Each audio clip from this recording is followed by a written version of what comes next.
Metro media news headlines में आपका स्वागत है। मैं हूं आपके साथ रविंद्र कौर। दक्षिणी कश्मीर में कश्मीरी पंडित कारोबारी के साथ ही 2 गैर कश्मीरी मजदूरों को आतंकवादियों ने सोमवार को निशाना बनाया। तीनों घायलों का अस्पताल में इलाज चल रहा है। वहीं श्रीनगर में सीआरपीएफ जवानों पर हमले में एक जवान शहीद हो गया, जबकि एक अन्य घायल है। घटना के बाद सुरक्षा बलों ने पूरे इलाके में तलाशी अभियान चलाया, लेकिन आतंकियों का कोई सुराग नहीं लगा। 24 घंटे में कश्मीर में ये हमले की चौथी वारदात है। इससे पहले रविवार रात को भी पठानकोट से पोल्ट्री की गाड़ी लेकर गए चालक व खलासी को गोली मारकर आतंकवादियों ने घायल कर दिया था। दोनों का इलाज अस्पताल में चल रहा है। और दूसरी ओर जम्मू कश्मीर के नौशेरा सेक्टर में सोमवार तड़के पाकिस्तानी आतंकवादियों की घुसपैठ की कोशिश को भारतीय सेना ने नाकाम कर दिया और एक आतंकवादी को मार गिराया। हथियार और गोला बारूद के साथ एक आतंकवादी का शव बरामद किया गया है।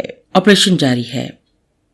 रूस यूक्रेन के बीच छिड़ी जंग के अब 40 दिन बीत चुके हैं। रूस ने अब यूक्रेन के डोनाबास में अपनी फौज को केंद्रित करना शुरू कर दिया है। रूस यहां पर लगातार हमले कर रहा है, जिस कारण यहां काफी नुकसान हुआ है। वहीं संयुक्त राष्ट्र में अमेरिकी राजदूत लिंडा थॉमस ग्रीनफील्ड ने सोमवार को कहा कि अमेरिका संयुक्त राष्ट्र के शीर्ष मानवाधिकार निकाय से रूस का निलंबन चाहता है। इस बीच यूक्रेनी शहर माइकोलिव में रूसी मिसाइलों की बरसात ने वहां जीवन तहस नहस कर दिया। एक अन्य यूक्रेनी शहर मारियोपोल में 1.5 लाख लोग फंसे हैं। यूक्रेन के राष्ट्रपति वोलोदिमीर ज़ेलेंस्की ने दावा किया है कि मारियोपोल में करीब 1.5 लाख लोग फंसे हैं और रूसी सेना इन इलाकों में मानवीय सहायता पहुंचाने तक में बाधा डाल रही है। वहीं रूस को वैश्विक स्तर पर निंदा और युद्ध अपराधों के आरोपों का सामना करना पड़ रहा है। दरअसल कीव के बाहरी इलाके से रूसी सैनिकों के हटने के बाद वहां सड़कों पर शव मिले हैं। हरियाणा कांग्रेस के अध्यक्ष रह चुके कांग्रेस के पूर्व नेता अशोक तंवर आम आदमी पार्टी में शामिल हो गए हैं। ये सिरसा लोकसभा सीट से सांसद भी रह चुके हैं। अशोक तंवर आम आदमी पार्टी में शामिल होने से पहले तृणमूल कांग्रेस में शामिल हुए थे। तंवर आज आम आदमी पार्टी के राष्ट्रीय संयोजक अरविंद केजरीवाल से मिलकर आप में शामिल हुए। तंवर का जुड़ना आम आदमी पार्टी के लिए एक बड़ी सफलता के तौर पर देखा जा रहा है।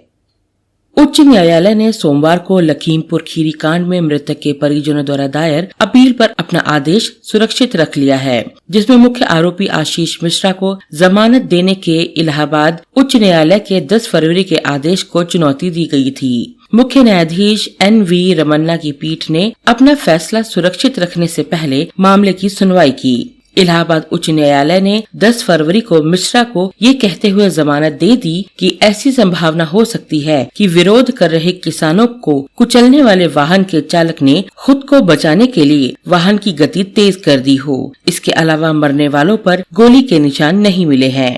यूपी सरकार की ओर से पेश वरिष्ठ वकील महेश जेठमलानी ने कहा कि राज्य ने सभी गवाहों को व्यापक सुरक्षा प्रदान की है।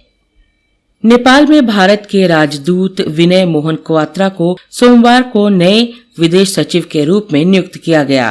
वो हर्षवर्धन श्रृंगला की जगह लेंगे, जो इस महीने के अंत में सेवानिवृत्त हो रहे हैं। ये जानकारी कार्मिक मंत्रालय के आदेश में दी गई। 1988 बैच के भारतीय विदेश सेवा के अधिकारी क्वात्रा वाशिंगटन और बीजिंग में भारत के राजनयिक मिशन में विभिन्न पदों पर काम कर चुके हैं। उन्होंने 32 वर्षों की अपनी सेवा के दौरान प्रधानमंत्री कार्यालय में संयुक्त सचिव के रूप में भी कार्य किया है।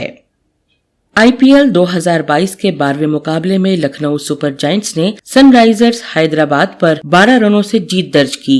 लखनऊ ने पहले बल्लेबाजी करते हुए हैदराबाद के सामने 170 रनों का लक्ष्य रखा था, जिसके सामने SRH निर्धारित 20 ओवरों में 157 रन ही बना पाई।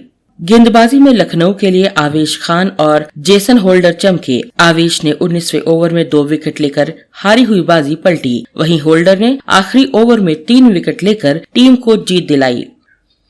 मुंबई शेयर बाजार में सोमवार को सप्ताह के पहले ही कारोबारी दिन बढ़त दर्ज की गई। बाजार में ये तेजी दिग्गज कंपनियों के शेयरों में हुई लिवाली के साथ ही HDFC लिमिटेड के HDFC बैंक में विलय के कारण भी आई। इससे HDFC के शेयरों में जबरदस्त उछाल आया। कारोबार के अंत में सेंसेक्स 1335.05 अंक करीब 2.25% बढ़त के साथ ही 60,611.74 के स्तर पर बंद हुआ, जबकि निफ्टी 382.95 अंक तकरीबन 2.17% की तेजी के साथ 18,053.40 के स्तर पर बंद हुआ। देश में तेल विपणन करने वाली कंपनियों ने पेट्रोल और डीजल की कीमतों में सोमवार को फिर बढ़ोतरी कर दी। बीते 24 दिन में तेल कंपनियों ने 12वें दिन ईंधन के दाम बढ़ाए हैं। दिल्ली में सोमवार 4 अप्रैल को पेट्रोल और डीजल के दामों में 40 पैसे प्रति लीटर की बढ़ोतरी की गई। इस वृद्धि के बाद दिल्ली में पेट्रोल 103 रुपए 81 पैसे प्रति लीटर और डीजल 95 रुपए 7 पैसे प्रति लीटर के दाम से बिक रहा है। इन खबरों को विस्तार से पढ़ने के लिए आप लॉगिन कर सकते हैं www.metromedialive.com पर। धन्यवाद।